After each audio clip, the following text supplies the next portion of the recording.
Tagumpay greetings to all our viewers in our school's official Facebook page and listeners in 98.3 Gold FM. Welcome once again to Salida TeleRadyo right here at La Filipina National High School. I am your teacher host, Teacher Giselle. Today, we will discuss another scientific topic in Science 10 where you will learn about the concept of chemical reaction. To tackle this, I will now turn you over to our teacher broadcaster, Ma'am Christine Marie Basan Ramos. Hello viewers and listeners, welcome to our lesson this morning. We are very glad because despite the pandemic, we will be able to deliver our lessons to you through Salida TeleRadyo. I am your teacher broadcaster for today and you will be learning another interesting topic in grade 10, quarter 4, module 3 that is all about the types of chemical reaction. But before we proceed to our discussion, let us have first our learning objectives. First, define chemical reaction. Second, state the law of conservation of mass. Third, classify the type of chemical reaction in a chemical equation.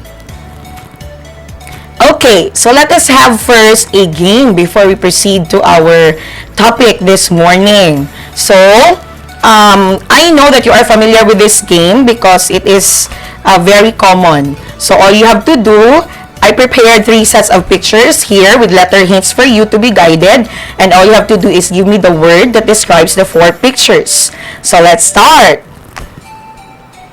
Okay, the first set, it consists of solutions and formulas. Hint, it has the answer has 8 letters. So, let me read to you the hint letters.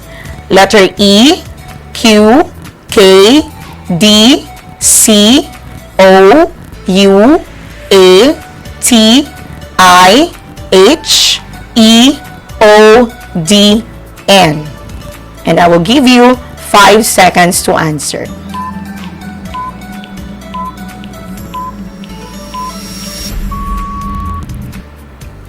Okay, so the correct answer is equation. Okay, let's proceed to the next set.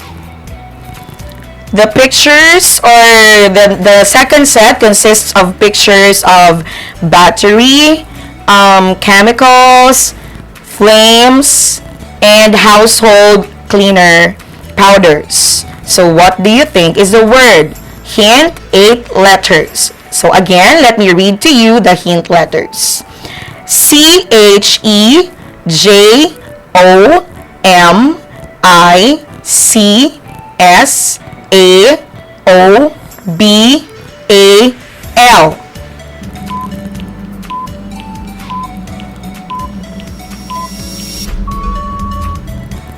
Okay, so the correct answer is chemical.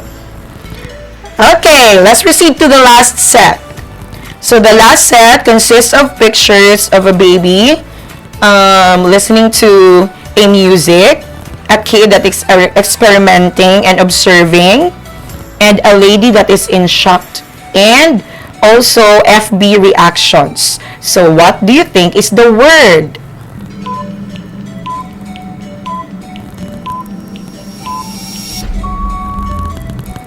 Okay, the correct answer is, of course, reaction. So these words have something to do with our topic this morning. So let's go. So our topic today is all about the types of chemical reaction. But let us know first, what is chemical reaction?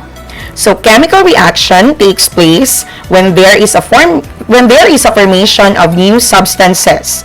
So there are a lot of chemical reactions that we can observe at home. And maybe you see a lot of chemical reactions in social media. But what I observe now in TikTok and in Facebook, I observe the very common chemical reaction is a soda and a Mentos. So when you put the Mentos into a soda, it will give explode or it will bubbles. So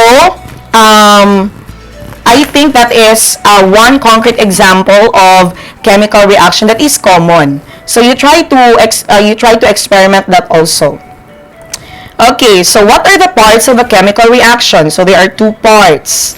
We have reactants and products. So what is a reactant, or what is reactants? Reactants are substances that are destroyed by the chemical change or the bonds break, while products are substances created by the chemical change or the new bonds form. And the arrow is read as yields or yields to. Okay, so let us have now the law of conservation of mass. So since we are talking about chemical reaction, it is always coagulated with the law of conservation of mass, of which it states that mass is conserved in a chemical reaction. The total mass of the reactants is equal to the total mass of the products. No new atoms are created or destroyed. There was only grouping or regrouping of atoms. So I have here an example equation for you to understand more. So I have here 2 aluminum plus 3 copper chloride yields to 2 aluminum chloride plus 3 copper. So as you can see, it is a balanced chemical equation, and the total mass of the reactants is equal to the total mass of the products, wherein aluminum has 2, copper has 3, and chlorine has 6. And now let's proceed to the types of chemical reactions. So we have 6 types of chemical reactions: combination or synthesis reaction, decomposition reaction, single displacement reaction, double displacement reaction, combustion or burning reaction, and acid-base reaction. So let's dissect each type of the chemical reaction. Let's start with combination reaction. So reactants combine to form a single product, and the general formula for this reaction is A plus B yields to AB. Okay, so I have here an example equation. 2 hydrogen gas plus oxygen gas yields to 2 water. So as you can see, at the product side, the hydrogen and oxygen combined. So it is a combination reaction. Next, we have another type of chemical reaction, decomposition reaction. In this reaction, a single reactant breaks down into 2 or more products. So this is the reverse of combination reaction. The general formula for this reaction is AB yields to A plus B. So again, I have here an example equation. 2 water yields to 2 hydrogen gas plus oxygen gas. So as you can see, it is the reverse of a combination reaction. If kanina, yung combination reaction is yung product are combined, this time in decomposition, yung combined compound is being break down into 2 products. Okay, let us have single displacement reaction. So this is one element replaces another element from a compound. So the more active element takes the place of the less active element in a compound. So the general formula of this for this reaction is A plus BC yields to AC plus B. So I have here an example equation. Zinc plus 2 hydrochloric acid yields to zinc chloride and hydrogen gas. As you can see, in the product, one element of the compound is being replaced. So meaning to say, the less active element is being replaced by a more active element. So that is single displacement reaction. Now let's proceed to the double displacement reaction. This is when the positive ions and negative ions of different compounds switch places, forming 2 entirely different compounds. So the general formula for this equation is AB plus CD yields to AD plus CB. Okay, so I have here an example equation of double displacement reaction.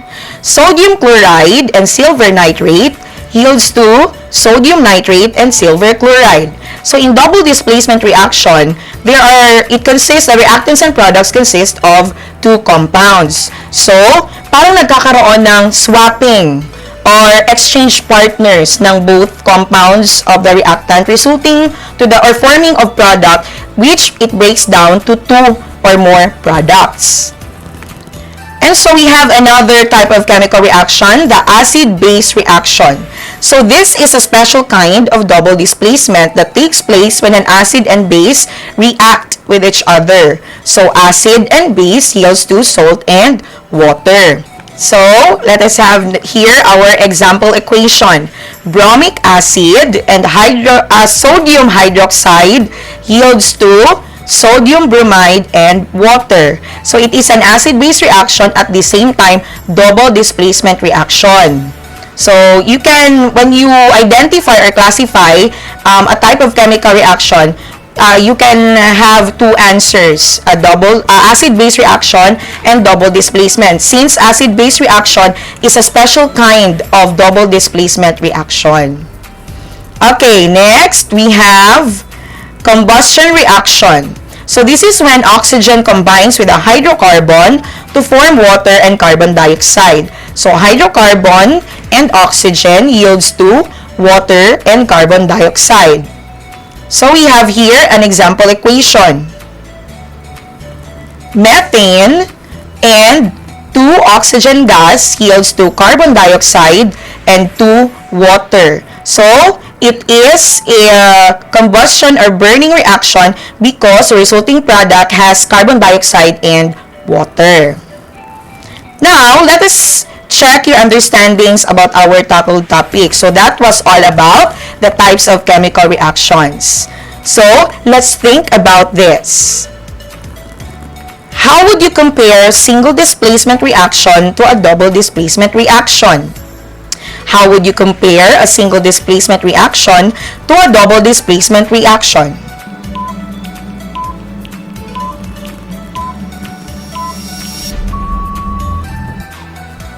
Okay, so single displacement is when one element replaces another element from a compound, while the double displacement is when the positive ions and negative ions of different compounds switch places, forming two entirely different compounds.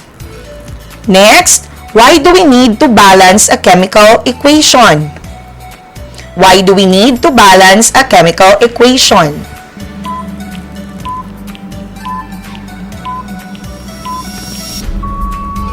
Okay, so we need to balance a chemical equation since we have to conform to the law of conservation of mass, which states that the total mass of the reactants is equal to the total mass of the products.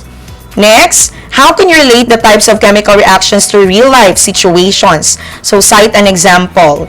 So, we can relate, for example, the combination reaction. For example, from a best friend or lovers or strangers at first, and then nagkaibigan, nagkamabutihan. So they become lovers.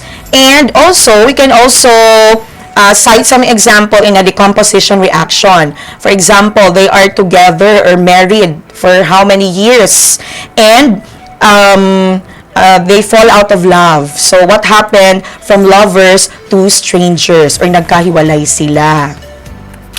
Okay, so is there a possibility that in one chemical equation, you can identify two or more types of chemical reactions? Cite some instances. Is there a possibility that in one chemical equation, you can identify two or more types of chemical reactions? Cite some instances.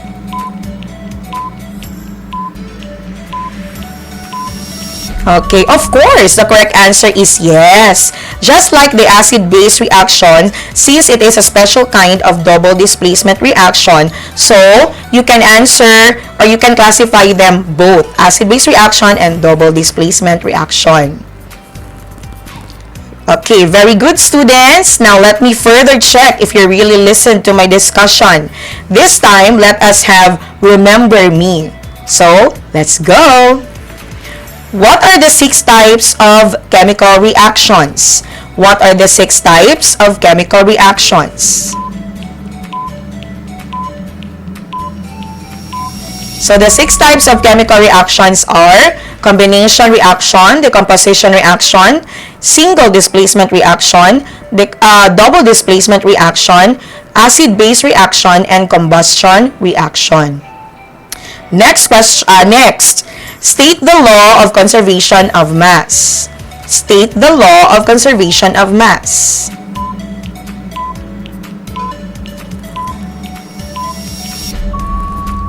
Okay, the law of conservation of mass states that mass is conserved in a chemical reaction. The total mass of the reactants is equal to the total mass of the products. No new atoms are created or destroyed. There was only a grouping of atoms. Now, what is chemical reaction? If you can still remember our discussion.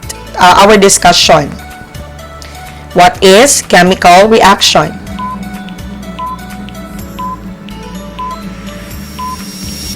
Okay, so chemical reaction takes place when there is a formation of new substances.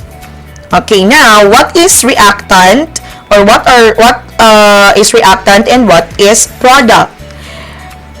Again, what is reactant and what is product?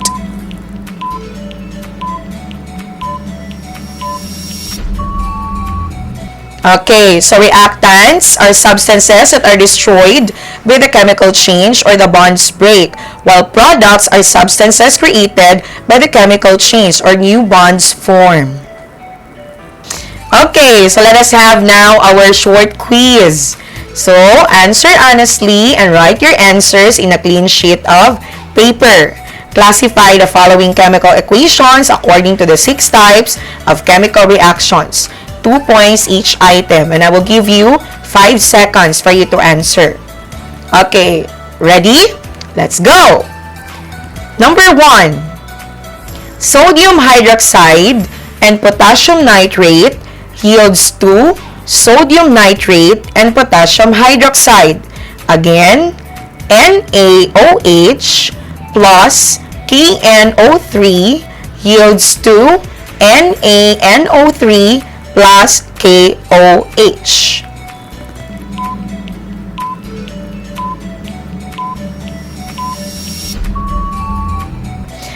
Okay, so let's proceed with number 2. Methane and oxygen gas yields to carbon dioxide and to water. Again, CH4 plus O2 yields to CO2 plus 2H2O.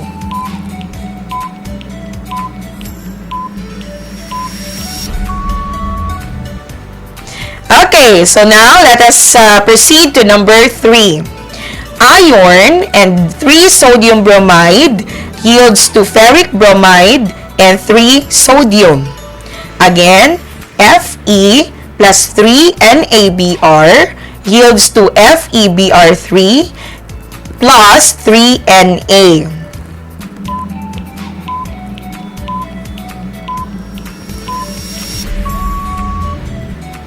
Okay, so let's proceed with number 4.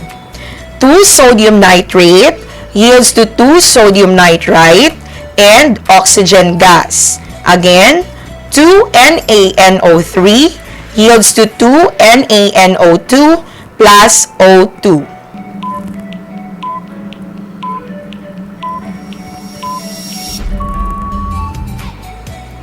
Okay, so now let's proceed to the last one.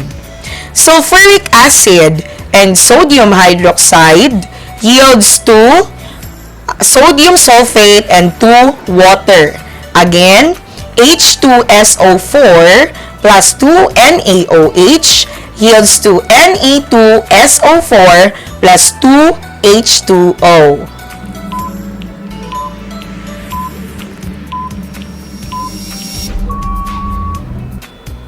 Okay, so now let's check your answers. Number 1 is double displacement. Because as you can see, there are 2 reactants forming into 2 or break down into 2 or more products. Number 2 is combustion. Since there is a presence of, in the product, there is a presence of carbon dioxide and water.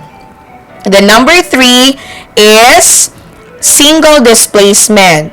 Number 4, decomposition. And number 5, acid-base reaction or a double displacement reaction.